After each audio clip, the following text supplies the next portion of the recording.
Hey all you Let's Play fans, Baltus MC, bringing you more Castlevania, Symphony of the Night. Now you might notice that my stats look a little bit different than the end of the last video. Well, that's because, like usual when I'm recording, I ended up losing my save file somehow. So I had to make my way back here off screen. And I think I'm up one level from where I was at the end of the last video. Not too much of a difference. Okay, first thing we want to do is grab the axe from that candle there, because that'll help us out in this next room. Uh-oh, we're locked inside. What are we going to have to deal with? It's our first boss of the game, Slagra and Gaibon. Yeah, first thing you want to do is focus on taking out Slagra there, since you can't really hit Gaibon since he's flying in the air. Alright, just focus on hitting him, and eventually he'll die off. And then Gaibon will enter into a second phase. If I can let him do that, but I will not. I'll just fucking kill him! And stab him in the dick repeatedly. Yeah, that's a pretty easy boss battle. And we get a life max up at the end of it. Yeah, if you get the axes, that makes that fight so much easier. But, yeah, as you can see, the axes use 4 hearts per use. So you have to be a little bit careful on that. Make sure you're full up on hearts, as full as you can be before you go into that fight. You'll take them out, no problem. See, I want to head off here to the right first off. And down this elevator. I always like the sound that thing makes. Also, you might notice the graphics look a little bit better than they did than in the last video. I did manage to find a way to improve them. But the sound is still going to glitch out at some points. Not much I can do about that. I tried. Ooh, we got sunglasses. Hey, check this out. Deal with it. Haha. I don't know why they lower your intelligence. Maybe they look stupid. Okay, we want to keep continuing downwards. Doing the Alucard dance as we do. Actually, this is the Alucard dance. Similar to the Kratos dance. Okay, now if we hit that, we can actually open up this pathway. So now we... Oh, shit. Now we have a shortcut. I don't know what the fuck that was. I was about to burp there or something. Good old classy videos, as always. Just keep moving on upwards. Yeah, this thing is slow as hell, but it is a little bit faster than taking the long way. That's for sure. Okay, now that we're back up top, let's go ahead and get some more hearts here from these braziers. Yeah, watch out for that skeleton. He likes to jump when you get close. Let's see. We want to head in here first off. Got a save point there if you want to use it. But I'm not going to concern myself with such trivial matters. Yeah, get the stab on. Yeah, we can get an accessory or a relic later on that can tell you the name of the enemies when you kill them or attack them. That'll be handy for later on. Alright, now that diamond thing, it's alright as a sub-weapon, but only in small rooms because it ricochets off the walls. I think there's only like one instance in the entire game where I actually use that as a sub-weapon if I get it. Okay, let's kill off all you guys. I want to make sure I fill out as much of the map as possible, too. I think I did mention in the last video that the ending that you get for this game depends on your percentage completed. Let's see, there we go. And yeah, I got this whole area filled out. You can get a potion there from that globe. I don't know why the hell a potion's hiding in there. And we can go through this doorway. Ooh, looks like we're entering into a new area. This is the Marble Gallery. Ooh, and we can get holy water there. I definitely recommend getting that for what I'm going to be doing here soon enough. Just kill these axemen. Yeah, that Basilard's a really good starting weapon. There we go. You can get quite a few hearts here in this area, too. I recommend trying to fill back up, especially if you used hearts like I did in that one boss fight. Now we have another save point down here. If you're not full up on health, I'd recommend doing so, because if we take this way here, at the end of it, it's going to be a little bit difficult. Unless you do things just right. Let's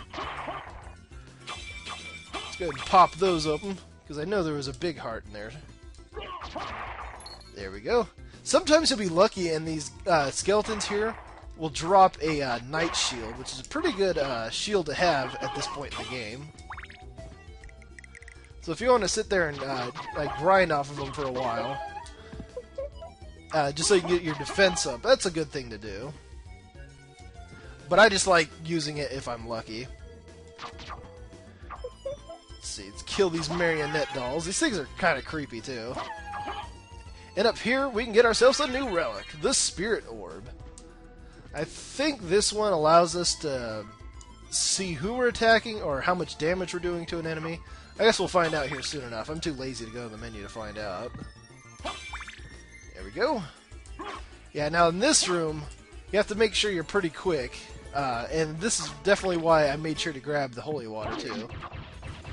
Alright, when that guy stands still, throw some holy water on him and then keep attacking him. And if you're lucky, you can kill him before he throws out that massive iron ball of his. Okay, we got some of these boomerang guys. There's something kind of funny about these guys, too. If you stand up close to them like that before they throw out their weapons, they kind of just cower there in the corner. It's like, wow, what the fuck? Yeah, just go ahead and kill him because he's pathetic. It's like, not so tough when you're up in their grill. Okay, we have a reoccurring enemy here in this part of the room. At least they die pretty easily. Yeah, the Spirit Orb allows you to see how much damage you're causing to an enemy.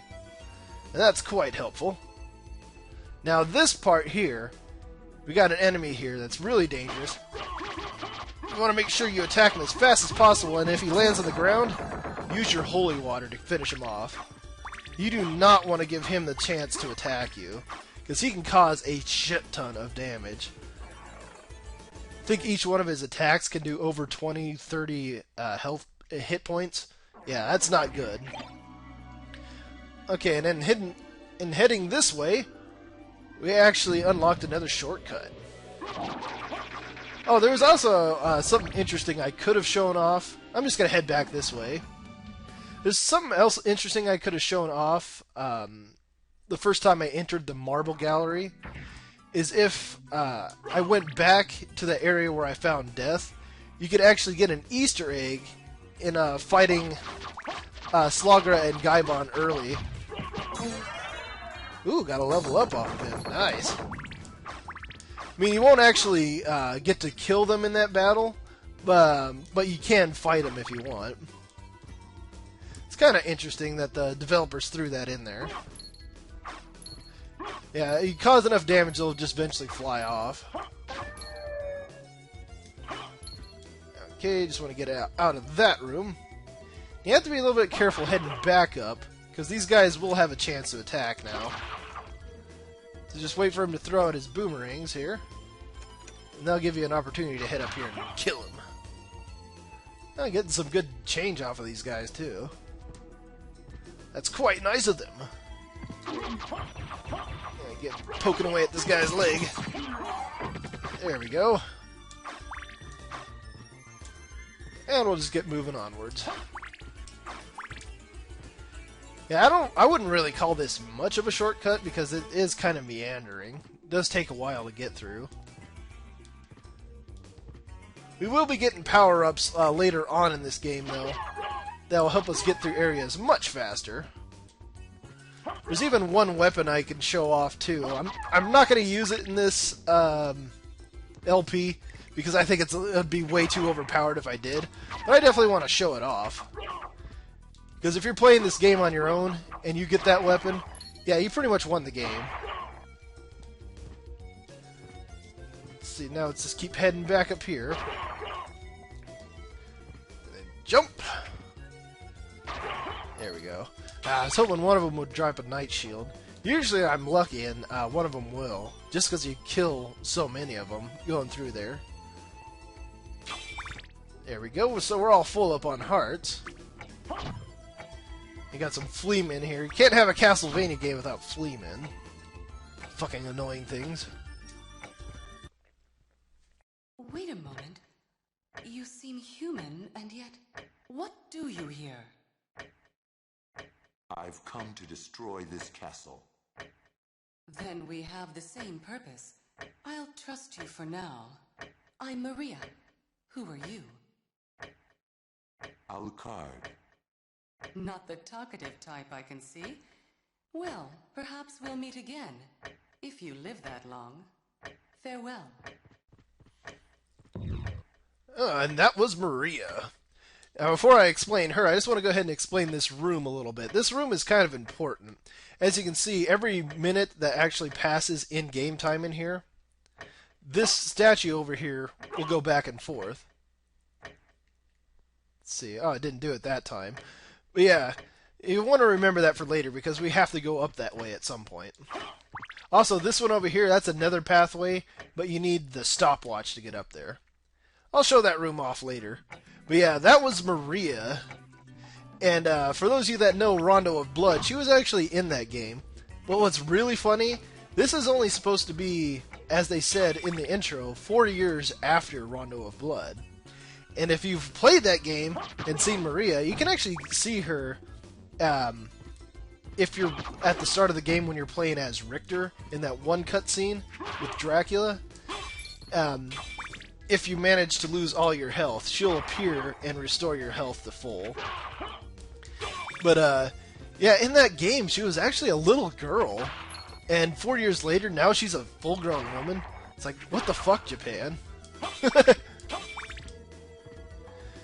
like, I don't believe that for a second.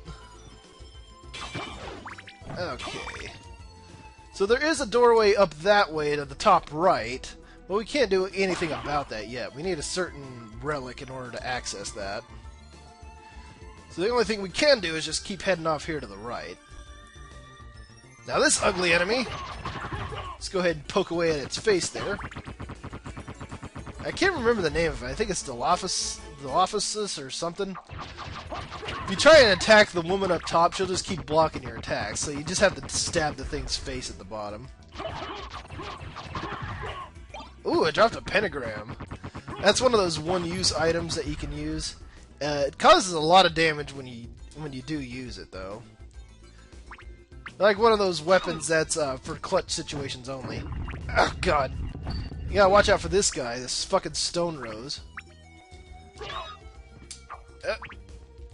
There we go. Yeah, he can turn you to stone. But you can shake free when that happens, though. Oh, shit. I thought I was done with all of them. There we go. I like that big eyeball back in the background there, too. You actually can't fight that guy. He just likes staring at you. And then heading through that doorway, we have reached the outer wall. Now we're just cruising through all these areas, aren't we? Now you want to make sure you still have the holy water with you, because they'll make fighting this guy up here in the top left much easier. I don't recommend fighting him head on. I just recommend getting in there and then throwing some holy water on him until he's dead. Because yeah, if he manages to hit you, he does a sizable amount of damage. The good news is, though, after you kill him, he won't respawn. Now, in this room, we can get a pot roast from that wall, but more importantly, if we stand here in this particular spot long enough,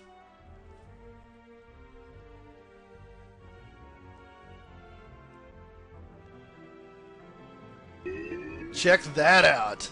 We have a hidden elevator here. It'll lead us down here to where you can get a mirrored cuirass and some jewel knuckles.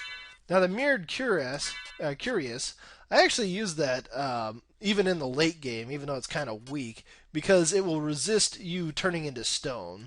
So that's very handy, especially when you come across the floating Medusa heads. But more importantly, we have the jewel knuckles. Look at the attack power on that. I like using this as a direct replacement for the Basilard, because it can still do pretty quick attacks. Yeah, that is a really good weapon to have at this point in the game. Okay, now that we got our goodies there, let's go ahead and check out the rest of this area while we're here. So we got this wall over here. It says "Mist could pass." That leads you to believe that's the only way to get those power-ups, is if you have one of the power-ups you can get later on that allows you to turn to a mist cloud. But by then, this weapon's kind of useless. Huh, look at that bird there. Too bad you can't kill it. If we go over here to this telescope, we can actually use it. What's that? Yeah, looks like there's a ferryman out there. We'll have to remember him for later on. But for now, I just want to make sure that I'm clearing out everything on my map. I'm not going to check my map too much. If there's anything that I miss when I'm going through an area, I'll just probably get it off screen. Yeah, I want to make sure I get every single square on this map filled out. There's one part later on, though, that's kind of a bitch to fill out. I'll show you how you can do it, though. For the longest time, I thought there was just no way you could complete that part of the map. Oh yeah, look at this. We're causing some massive damage. Now, I don't know if it's just the jewel knuckles, but it seems like the critical hit chance is up with them. Okay. Well, it's funny, you can actually sit on these chairs too when you come across them. If you sit there long enough, Alucard will actually start to daydream things. I might show that off later on too. Okay, so first thing we want to do, let's go ahead and save a game here.